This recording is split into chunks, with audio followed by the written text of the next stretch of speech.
Welcome back, everybody. So today we're going to have the next tasting of my Hazy IPA Batch 3. This was bottled on 9/28/2020, so a little over a year old.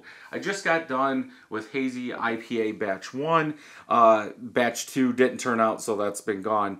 But I wanted to see how these would do with some age on them. Are they still a little hazy? Has it really cleared up?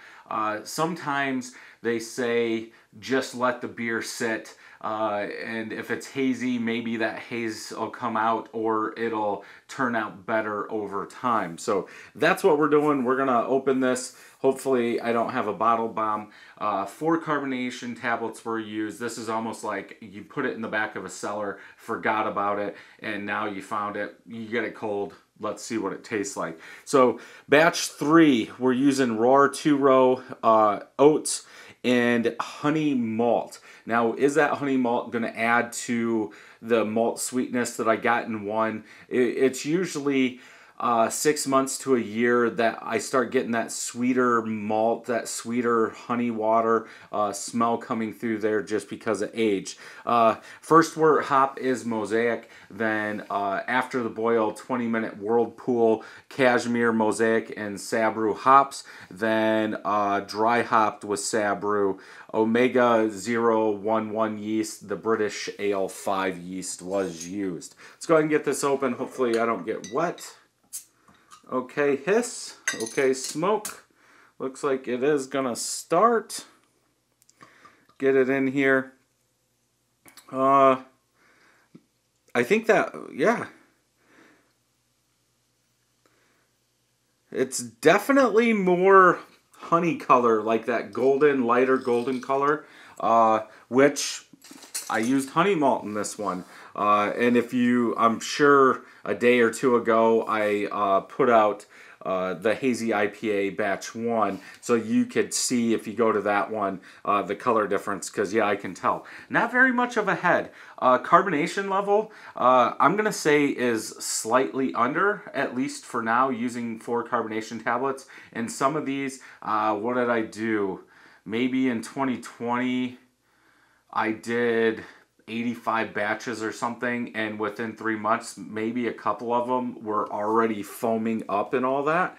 But yeah, head's pretty much gone. But yeah, for the color, I would say honey color. You guys are seeing a little bit more red in there than I am, but it looks like a honey beer. Like replacing that white wheat with honey, I think that's what you would get.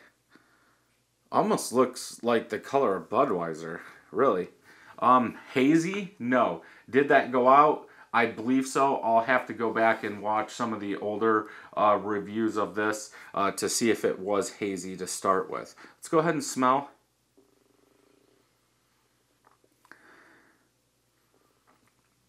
Yeah, that light honey sweetness malt, sweet honey malt is what I get out of this. A little citrus.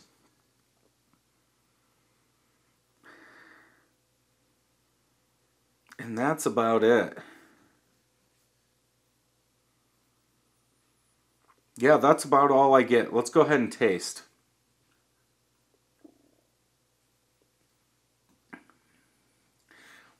Well, yeah, this is almost 7%. This one definitely has a thicker body than Batch 1. I almost want to say a touch of alcohol that I'm getting out of this one.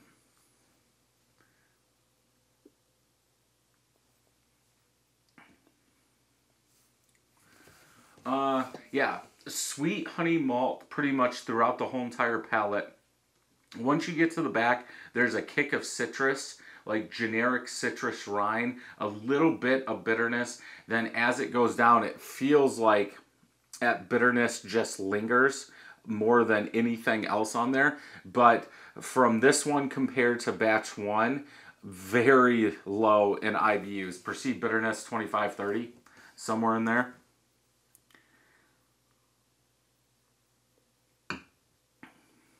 Usually over time, your alpha acid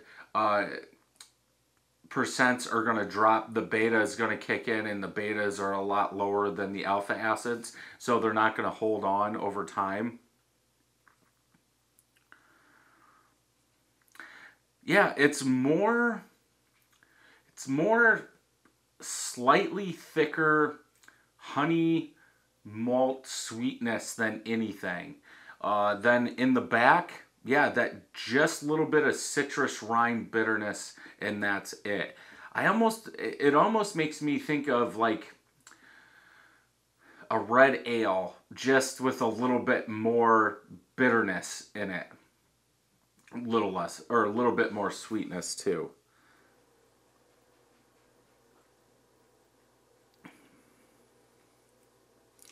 There's no way you would be able to tell this was a hazy IPA. And I haven't gotten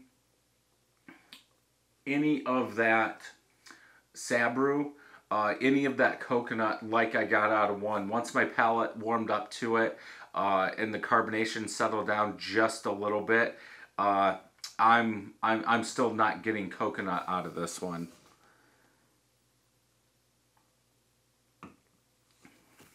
Overall, good experiment. Would I brew this to let it age a year? No. Uh-uh. It seems like that honey malt is a little more dominant than the white wheat. I'm guessing that's why the batch one had more of a hop feel, smell, and taste versus this after a year. It seems like that honey malt does take over and keeps on going. So, yeah, definitely batch one over this if you're looking for an IPA. Now, is this good for, say, a generic or some kind of red ale? I would say no. I think it's too sweet, in my opinion. But, hey, that's why I'm doing this. So if you enjoyed this review, check some more out over here. And until next time, happy brewing.